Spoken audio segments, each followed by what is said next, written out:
Hello, I live in Australia, and Australians like to make a lot of noise when they're talking, shouting. That's why in the background you hear someone shouting his head off. He wants to feel important. That's what you do to feel important. Shout your head off. And shout anyone else who may have a disagreement with you in some rational, logical process going through their mind to question things. And it brings to the question about what Mr. Klaus Schwab said. I'm sure he's a reasonably intelligent man. He said, you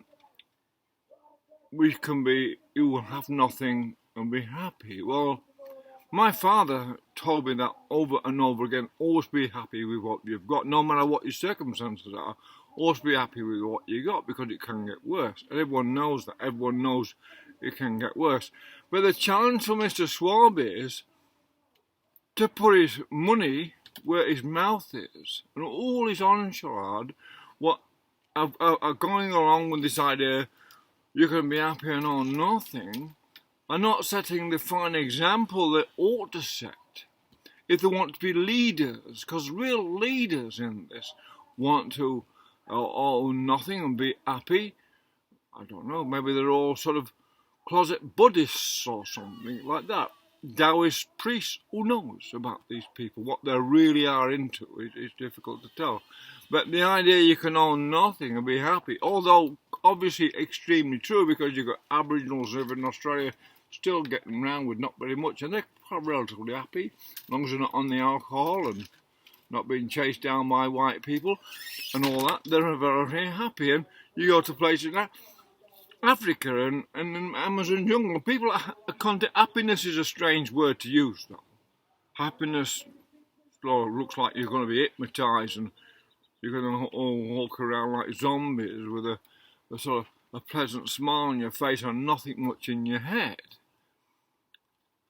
But unless, of course, you have the education, which would be getting everyone to a Buddhist state of mind where ownership is immaterial but spirituality is everything, and you own your spirit and your body and your mind and you're in control of that, you own that. That would be a wonderful thing. If Mr. Schwab is saying we should all be Buddhists, and that would bring peace to the world, because ownership become a second thing to compare with our spirituality. And our spirituality is within our genes. It's within the whole build-up of all our cells, and all our genes have a kind of oscillation, a vibration, a frequency that's in all people. And if you're alive and well and feeling fit and healthy, that vibrancy is obvious in people. People not so fit and healthy, people moribund by all sorts of things, illness, poor diet, poor lifestyles, what's caused them to sort of be physically in poor health. Then people may not be vibrating so brightly, if you like, or highly, because of the way they feel themselves, generally because of their diet negates their natural electrical conductivity within their body, which gives you the cells of brightness and all that to kind of make you feel bright in yourself. So because Mr. Schwab is not someone you can engage in a debate in any way, it's difficult to say when he says, or those people say, you can be happy and own nothing. They're not actually debating this. I've never heard them say, well, we'll debate this in the public view because we believe in open society, or we believe in having a free and open conversation about things. Because unless you have that, then it's rather an odd thing for one person who owns an awful lot, who hangs around with a bunch of other people at the WEF who own an awful lot, who to say, well, you will not own anything, but you'll be happy. And it's something that needs to be challenged by the people to say, well, what do you mean by this? Is it a philosophical statement that you can be happy and own nothing? I agree.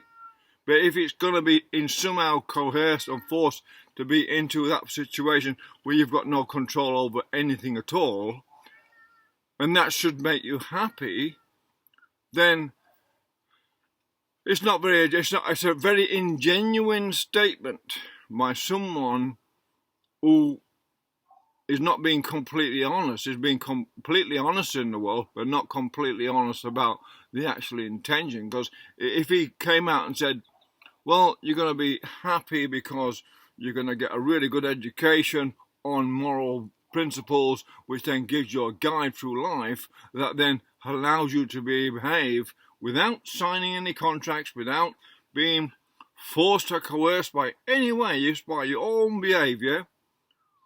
You're by your own, nothing to do with religion. No civilization exists unless there's a moral sort of code, and not enforced, but learnt within the people, inculcated within the people from a young age how to behave towards other humans. And that's an environmental factor that's not being discussed. They've got woke and they've got PC and etc. But these are for sort of concepts from ideologies. They're not logical. To some people, they're not logical, but other people think they are. And that depends on the person's perspective and background, what they think about the PC and woke movement. But that doesn't matter. That takes away from the fact that we own our bodies and souls, and we are entitled, if we work hard, if people work, to own what they attain by their graft. But that seems to be that everything's in jeopardy now because of this. The economic state of the world is in jeopardy itself. So people can end up losing an awful lot of what they've worked hard for. And I think that's a very sad thing. That's not going to make people happy. That's going to cause an awful lot of unhappiness in the world. And at what stage does this happiness come about? If, for instance, Mr. Klaus Schwab had the power, and with Xi Jinping and Putin had the power, and Biden, to say, that's it, we've had enough of this war in Ukraine, which should never have happened.